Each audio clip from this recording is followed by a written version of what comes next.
Assalamualaikum anak-anak, gimana kabarnya? Semoga selalu dalam keadaan sehat dan tetap semangat ya. Nah, dalam keadaan pandemi sekarang ini, kita wajib menjaga kesehatan tubuh kita agar terhindar dari penyakit COVID-19. Ada udah kangen nggak ingin kembali ke sekolah? Pasti udah kangen ya.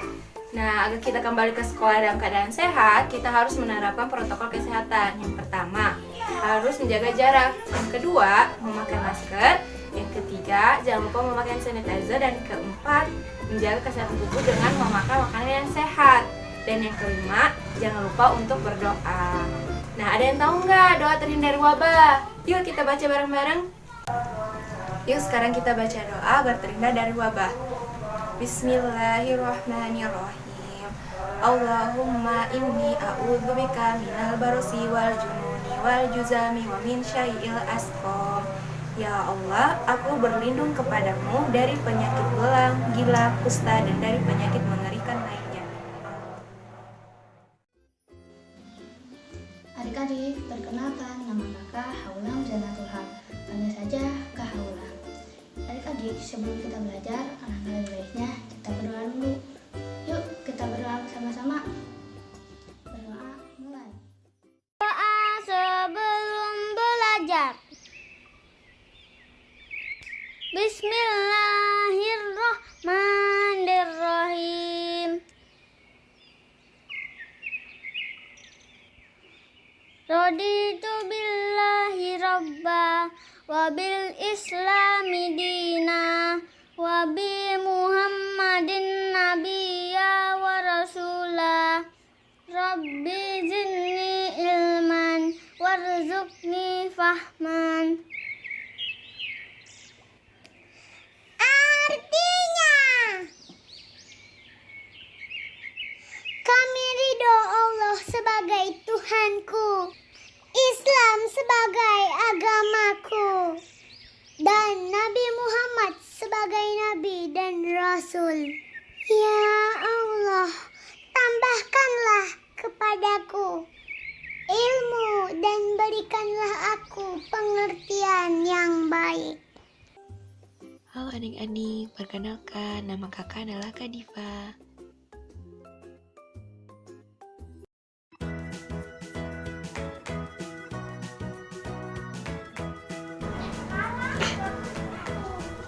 Oke, sekarang kita masuk ke materinya nih. Di sini Kak Diva punya satu donat. Nah, donat ini Kak Diva bagi menjadi dua bagian sama besar. Menjadi 1/2 dan 1/2. Nah, 1/2 ini apa? Yaitu setengah. Jadi kalau kita misalkan ya, kalian punya donat atau punya kue atau punya apa aja deh. Terus ada temennya nih yang minta, kalau nggak kalian mau bagi ke temennya. Nah, kita kan harus bagi sama rata tuh. Maka kita bagi menjadi dua bagian sama besar sehingga disebut dengan 1/2. Oke, sekarang kita lanjut nih. Di sini Kak Diva punya satu lingkaran. Lingkaran ini Kak Diva bagi menjadi dua bagian sama besar. Nah, dua bagian sama besar ini ada satu bagian yang Kak Diva arsir. Nah, satu bagian Kak Diva arsir ini disebut apa? Yaitu 1/2 atau satu bagian dari dua bagian. Jadi, satu bagian yang kita arsir dari jumlah keseluruhan bagian yang ada, yaitu 1/2 atau dibaca dengan setengah. Jangan lupa ya, bagian diarsir ini kita sebut dengan satu bagian. Jadi, satu bagian diarsir dari dua bagian yang ada sehingga ditulis dalam pecahan yaitu 1/2. Sekarang Kak Diva punya satu lingkaran. Nah, lingkaran ini Kak Diva bagi menjadi 4 bagian sama besar. Nah, ada satu bagian Kak Diva arsir. Ayo anak-anak, gimana caranya? Satu bagian dari 4 bagian sehingga dalam pecahan ditulis menjadi 1/4. Jangan lupa ya, satu bagian itu merupakan bagian diarsir. Nah, 4 ini didapat dari jumlah bagian yang kita bagi. Nah, 1/4 ini kita sebut dengan 1/4. Sekarang lanjut nih, Kak Diva punya lingkaran. Lingkarannya ini warna hijau. Lingkaran ini Kak Diva bagi menjadi 3 bagian. Kak Diva arsir menjadi satu bagian. Nah, kalau dalam pecahan itu bagaimana? 1/3, berarti satu bagian dari 3 bagian. Oke, Kak Diva punya nih sebuah kotak. Kotaknya ini berwarna kuning. Bukan kotak sih sebenarnya, persegi panjang ya. Nah, persegi panjang ini Kak Diva bagi menjadi 6 bagian sama besar.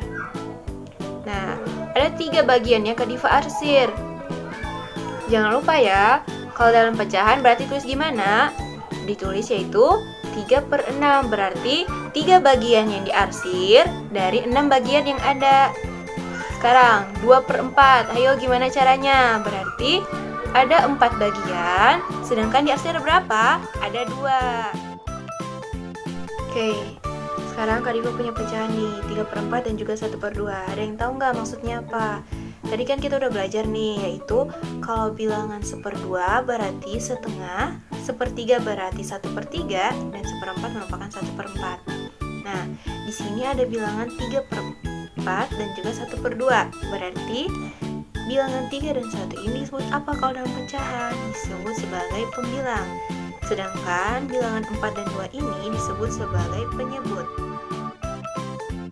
Setelah pembahasan yang tadi, kita mengetahui bahwa di bilangan pecahan itu terdapat pembilang dan penyebut, yang dimana pembilang itu merupakan bagian diarsir dan penyebut itu adalah jumlah keseluruhan bagian. Nah, disebut apa tadi? Yaitu bilangan pecahan.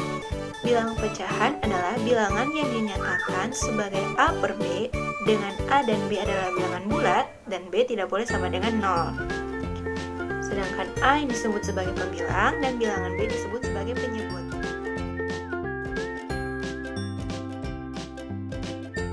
Kak Diva punya pecahan nih, A per B. Sesuai dengan pengertian tadi, bilangan pecahan yaitu bilangan yang dinyatakan dalam bentuk A per B, yang dimana A dan B adalah bilangan bulat dan B tidak boleh sama dengan 0, dan A merupakan pembilang dan B merupakan penyebut. Agar adik-adik mudah memahami yang mana pembilang dan mana penyebut, Kak Diva punya nih sebuah gambar, yaitu burung elang. Ada yang tahu nggak maksudnya apa? Burung elang itu tempatnya di mana? Sering terbang kemana? Ke atas kan? Nah, sama dengan pembilang. Pembilang itu tempatnya selalu di atas. Maka kita samakan pembilang dengan burung elang. Jadi pembilang sama dengan elang. Nah, sekarang penyebut. Ada yang tahu nggak hewan apa yang kita asumsikan sebagai penyebut? Yaitu semut. Semut tempatnya di mana? Selalu di bawah. Maka penyebut ini kita asumsikan sebagai semut. Agar adik-adik mudah memahaminya ya. Kita punya contoh soal nih. Jadi nyatakanlah pecahan di bawah ini dalam bentuk gambar. Nah, kita disuruh nih nyatakan pecahan tersebut dalam bentuk gambar, yaitu Kak Diva punya pecahan 3/6, 3/4, dan juga 2/5. Nah, kalau 3/6 berarti ada berapa bagian? Ada 6 bagian. Sekarang kita arsir berapa bagian? Yaitu 3 bagian, sehingga menjadi 3/6. Jangan lupa ya, 3 bagian dari 6 bagian. Yang B, 3/4. Maka ada berapa bagian yang kita bagi? Yaitu 4 bagian. Dengan bagian diarsir berjumlah 3. 1, 2, 3. Sekarang 2. Nah, sekarang 2/5.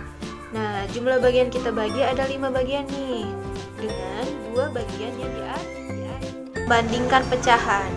Di sini kita akan membandingkan kedua pecahan nih. Sebelum masuk ke membandingkan pecahan, Kak Diva punya bilangan. Ada 2 sama dengan 3, 4 dan 6, 8 dan 5. Sekarang Kak Diva menggunakan garis bilangan. Di sini Kak Diva punya garis bilangan. Nah, kita tentukan 2 dan 3. Kita perhatikan ya. Bilangan 2 berada di sebelah kiri dari bilangan 3. Maka bilangan 2 lebih kecil dari 3. Karena bilangan 2 berada di sebelah kiri, jadi kita perhatikan di bagian kirinya. Sekarang 4 dan 6, berarti 4 lebih kecil dari 6. 8 dan 5, perhatikan posisi angka 8. Angka 8 berada di sebelah kanan dari angka 5, berarti 8 lebih besar dari 5. Nah, ini untuk memudahkan adik-adik dalam mengetahui ya. Oke, sekarang Kak Diva punya pecahan 3/4 dan juga 1/4. Dan tahu nggak gimana nih cara membandingkan pecahannya? Kita perhatikan. Pembilangnya itu ada angka 3 dan angka 1. Nah, 3 ini berada di sebelah kanan dari angka 1. Maka 3/4 lebih besar dari 1/4. Sekarang ada pecahan lagi nih, 1/3 dan 2/3. Berarti 1/3 lebih kecil dari 2/3. Nah, di sini Kak Diva punya cara yang pertama nih, yaitu membandingkan pecahan menggunakan garis bilangan. Jadi, kita akan membandingkan sebuah pecahan menggunakan garis bilangan. 1/4 dan 3/4. Gimana dong cara menggunakan garis bilangan? Maka kita buat dulu nih garis bilangannya. Ada berapa bagian? Ada 4 bagian. Jadi, 1 bagian dari 4 bagian kita tulis menjadi 1/4. 2 bagian dari 4 bagian 2/4. Selanjutnya 3/4 dan juga 1. Loh, kenapa bukan 4/4? Yuk, perhatikan. Nah, 1 ini dapat dari 4/4, yaitu 4 dibagi 4 sama dengan 1, sehingga kita tulis menjadi 1. Nah, 1/4 ini berada di sebelah kiri, sehingga nilainya menjadi kecil dari yang kanan. Maka kita tulis menjadi 1/4 lebih kecil dari 3/4. Perhatikan ya, jadi untuk menggunakan garis bilangan ini, pertama-tama kita membuatlah garis bilangan. Kita harus membuat garis bilangan menggunakan alat ukur, agar ukurannya sama dan seimbang. Kemudian kita tentukan bagiannya nih dengan jumlah pecahan yang ada. Jadi kalau misalkan penyebutnya 5, berarti kita membagi menjadi 5 bagian. Nah, bagiannya ini harus sama besar, makanya kita harus menggunakan alat ukur. Yang kedua, cara membandingkan pecahan menggunakan perkalian silang. Gimana nih? Tadi kan kita udah menggunakan garis bilangan. Sekarang kita menggunakan perkalian silang. Di sini Kak Diva punya pecahan 2/4 dan 3/4. Kalau menggunakan perkalian silang, berarti kita kali silang.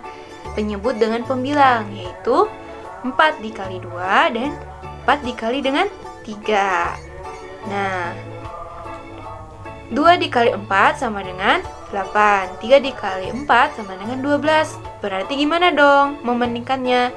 Kita perhatikan ya, angka 8 berada di sebelah kiri dari angka 12. Berarti angka 8 lebih kecil dari 12. Sehingga sama aja nih, dalam pecahan berarti 2/4 lebih kecil dari 3/4.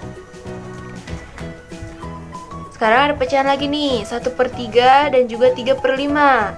Berarti 1 dikali 5, 3 dikali 3.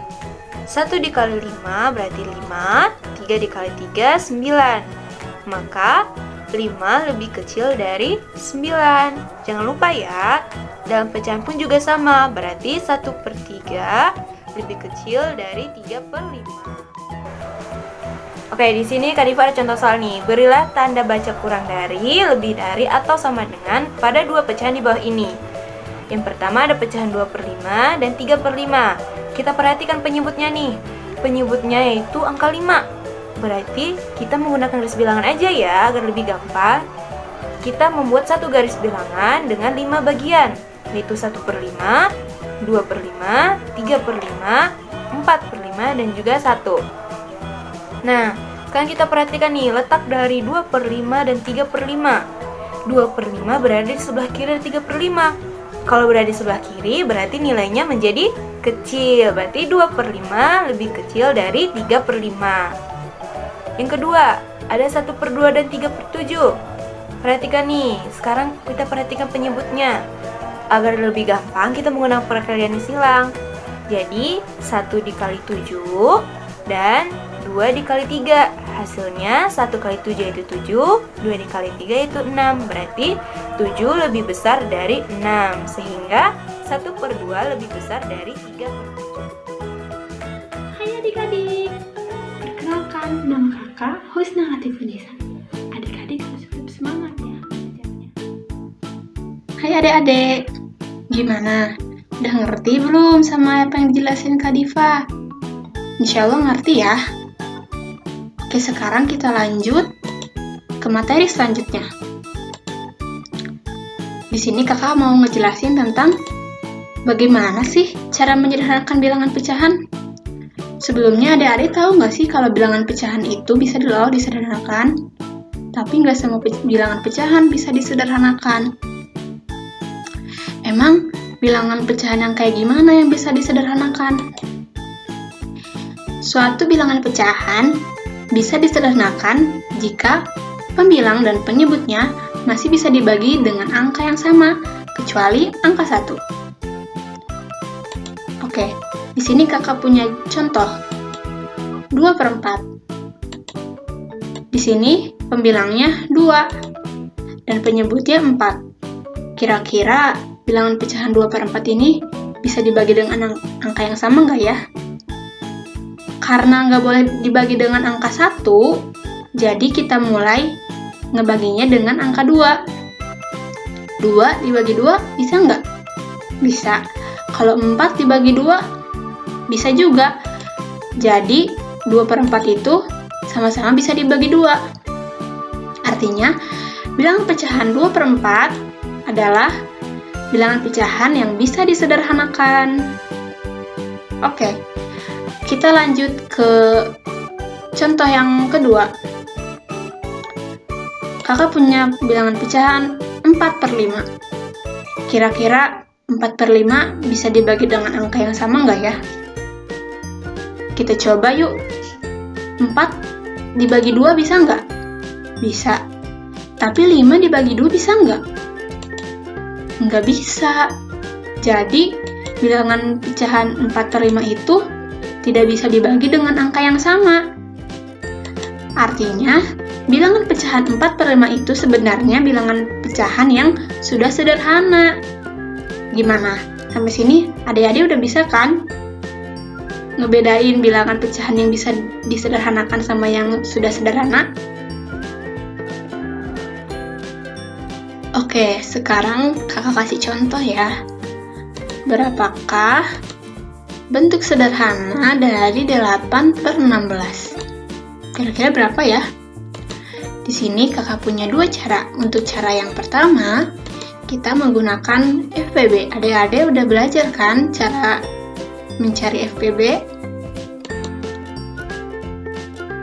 Tentukan FPB dari pembilang dan penyebutnya. Di sini pembilangnya 8, jadi kita cari dulu dari angka 8. Kita bagi dengan bilangan prima. Bilangan prima itu ada 2, 3, 5, 7, dan seterusnya. Kita pakai angka 2 dulu ya. 8 dibagi 2, kita dapat 4. 4 dibagi 2, bisa kita dapat 2 lagi. Karena 2 bilangan prima, jadi tidak bisa dibagi lagi. Sekarang kita ke penyebutnya 16. 16 dibagi 2 bisa dapat 8. 8 dibagi 2 dapat 4. 4 dibagi 2 dapat 2.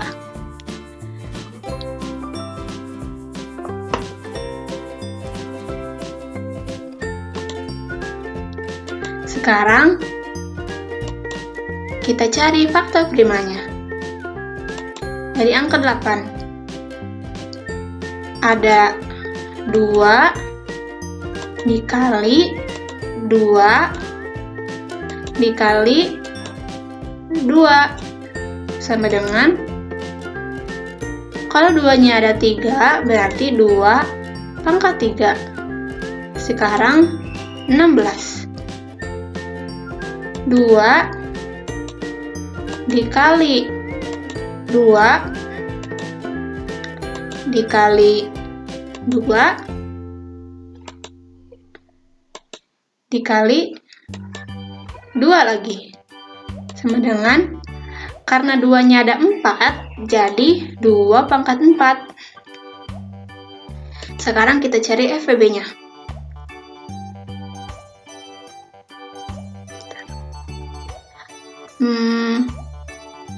Karena faktor primanya sama,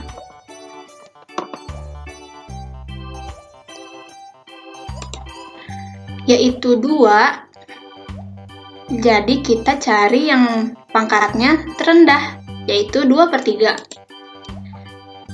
2/3 itu 2 dikali 2 dikali 2 sama dengan 8. Berarti angka 8 ini kita bagi 8 dibagi 8, 16 dibagi 8 sama dengan 8 dibagi 8, 1. 16 dibagi 8, 2. Berarti 1/2. Berarti bentuk sederhana dari 8/16 itu 1/2. Sekarang kita ke cara yang kedua. Cara yang kedua ini tuh lebih simpel, lebih mudah, karena kita hanya membaginya sedikit demi sedikit. 8/16. 8/16 dibagi berapa ya? Yang sama. Kita bagi 2 dulu. 8 bagi 2 bisa. 16 dibagi 2 bisa juga, sama dengan 8 bagi 2 4. 16 dibagi 2 8. Jadi 4/8. 4/8 ini masih bisa disederhanakan loh. Kita bagi lagi 2.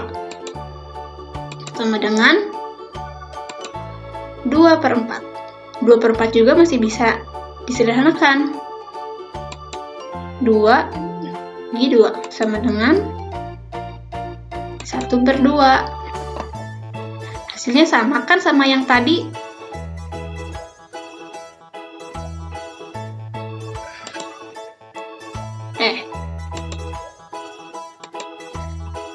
Sekarang kakak kasih contoh lagi biar Abah paham. Kakak punya pecahan 18/30. Kita hitung bareng-bareng. Yuk. 18/30. Bagi 2. Bisa bagi 2. 18 bagi 2. 9. 30 bagi 2 15. Jadi 9/15. 9 dibagi 2 bisa nggak? Nggak bisa. Berarti kita coba bagi 3. 9 bagi 3 bisa. 15 juga bisa dibagi 3. Sama dengan 9 bagi 3, 3. 15 bagi 3, 5. Jadi 3/5. Berarti bentuk sederhana dari 18/30 itu 3/5. Sampai sini adik-adik paham kan? Insya Allah paham ya. Sekarang kakak kasih soal. Berapakah bentuk sederhana dari 16/24? Jawabannya kalian tulis di kolom komentar ya. Di sini kita akan belajar jenis-jenis pecahan. Ada yang tahu jenis pecahan itu ada berapa? Ya, ada 4. Yang pertama, pecahan biasa. Contohnya 2/8. Yang kedua, ada pecahan campuran. Contohnya 7/3 yang menjadi 21/3. Yang ketiga, ada desimal. Contohnya 0,5. Dan yang terakhir, persen. Contohnya 50/100 yang menjadi 50%. Yang pertama kita akan membahas pecahan biasa. Pecahan biasa dibagi menjadi 2. Yang pertama pecahan murni dan yang kedua pecahan tidak murni. Kita akan membahas dulu yang pertama, pecahan murni. Pecahan murni adalah pecahan yang pemilangnya lebih kecil daripada penyebutnya. Contohnya seperti 3/7, di mana 3-nya itu sebagai pemilang dan 7-nya itu sebagai penyebut. Contoh lainnya seperti 3/5, 6/9, 11/15, dan seterusnya. Yang kedua ada pecahan tidak murni. Pecahan tidak murni adalah pecahan yang pemilangnya lebih besar daripada penyebutnya. Contohnya seperti 5/2, di mana 5-nya itu sebagai pemilangnya dan 2-nya sebagai penyebutnya. Contoh lainnya seperti 7/4, 9/3, 15/12, dan seterusnya. Yang kedua, kita akan membahas pecahan campuran. Ada yang tahu pecahan campuran itu apa? Pecahan campuran terdiri atas bilangan bulat dan pecahan, sehingga angka perbilangnya suatu pecahan lebih besar dari penyebutnya. Maka pecahan tersebut dapat diubah menjadi pecahan campuran. Contohnya seperti 10/3. Nah, kalau pemilangnya lebih kecil daripada penyebutnya, maka tidak akan bisa dirubah menjadi pecahan campuran. Kakak mempunyai contoh sebuah pecahan yang akan dirubah menjadi pecahan campuran, yaitu pecahannya 5/2. Artinya 5 dibagi 2, sehingga diperoleh 1/2. Nah, di mana angka 2-nya itu adalah bilangan bulat dan 1/2-nya adalah pecahan. Nah, kalian pasti bertanya-tanya kan, mengapa 5/2 bisa menjadi 1/2? Di sini kakak akan menjelaskan bagaimana cara untuk menyelesaikannya dengan menggunakan cara pembagian, yaitu pemilangnya dibagi penyebutnya menggunakan cara pembagian holografis. Oke, kita tulis 5 di dalam dan 2 di luar. Setelah itu, caranya kita kalikan 2 dengan berapa yang hasilnya 5 atau mendekati angka 5. Kita review pembelajaran kemarin ya, yaitu perkalian 2. Ada yang masih ingat? Yuk kita ingat-ingat lagi. 1 dikali 2 sama dengan 2. 2 dikali 2 sama dengan 4. 3 dikali 2 sama dengan 6. Kan 6 ini sudah melebihi angka 5. Nah, kita pakainya yang sebelum angka 5. Berarti angka 4. 2 dikali 2. Berarti 2-nya simpan di atas. Nah, udah gitu 2 dikali 2 4. 4-nya itu ditulis di bawah angka 5. Setelah itu 5 dikurang 4 sama dengan 1. Kita udah dapat nih. Yang pertama kita tulis dulu angka 2. Nah, 2 yang di atas ini ditulis di depan 2. Setelah itu sisanya, yaitu angka 1, tulis di atas, yaitu pembilang. Lalu penyebutnya kita tulis lagi. Penyebutnya tidak akan berubah. Di pecahan campuran dari 5/2 yaitu 2/1/2. Contoh lainnya seperti 7/3, di mana 7 dibagi 3 dan memperoleh hasil 2/1/3. Nah, kakak mempunyai soal buat kalian. Jawab ya di kolom komentar. Soalnya, berubahlah pecahan 10/3 menjadi pecahan campuran.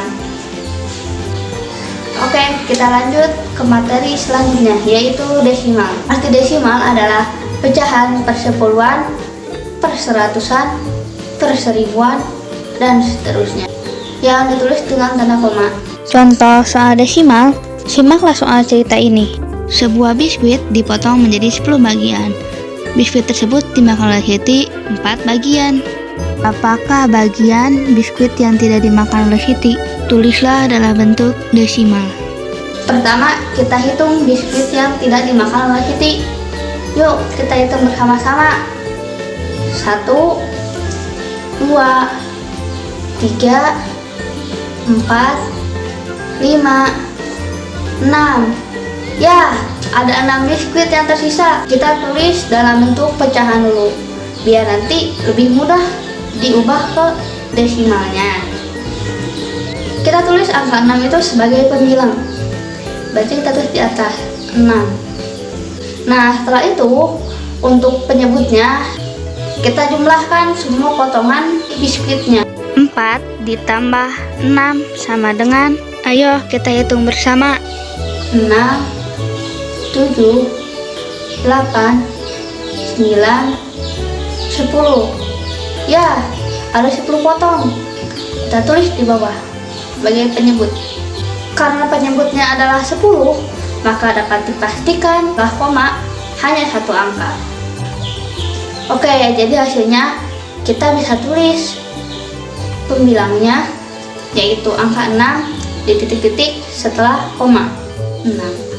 Karena pembilangnya itu hanya ada 1, kita tulis sebelum koma angka 0. Jadi bilangan desimalnya yaitu 0,6. Jadi sisa bagian biskuit yang tidak dimakan oleh Siti adalah 0,6. Nah, di sini kakak juga punya soal buat kalian. Nanti jawabannya ditulis di kolom komentar ya. Soalnya itu adalah ubahlah 35/10 menjadi bilangan desimal. Oke, kita lanjut ke pembahasan yang terakhir, yaitu persen. Persen adalah bentuk lain dari berpenyebut 100. Ya, penyebutnya 100 itu bisa menjadi persen. Di mana persen bisa ditulis dengan lambang persen. Nah, lambang persen seperti itu ya. Nah, kakak punya contoh, misalnya 5/100. Kita rubah menjadi persen, kita tulis 5-nya di depan. Lalu 100-nya itu adalah persen, berarti kita tinggal tulis lambang persen setelah 5. Nah, ini hasilnya, yaitu 5%. Kakak juga punya contoh lain. Jika 34%, bentuk pecahannya itu berapa? Yaitu 34-nya kita tulis sebagai pemilang. Tulis pemilang. Nah, persen itu kan berpenyebut 100. Nah, kita tulis 100 di bawahnya. Oke, selesai.